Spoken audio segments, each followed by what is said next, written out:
So let's talk a little bit about what's going to happen in just about a half an hour, right? That meeting that begins the day of news for real at the White House between President Trump and Ukrainian President Volodymyr Zelensky. This was a nightmare the last time it happened. It was just absolutely heartbreaking to watch the President of the United States bully Zelensky, a democratically elected leader who, with remarkable personal courage, is trying to save his country from the tyranny of the Kremlin again, right? This is a familiar story in Ukrainian history. So what's going to happen? Look, we know what happened in Anchorage over the weekend.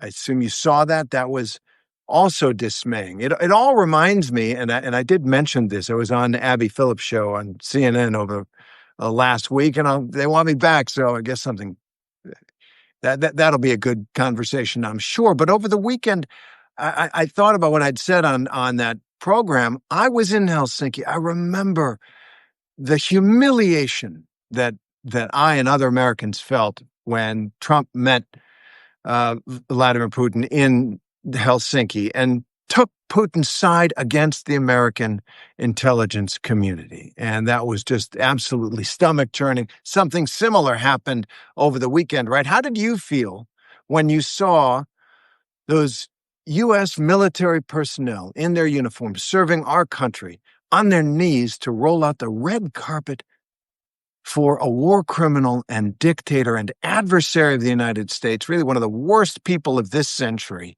Vladimir Putin? And there they were, and there was Trump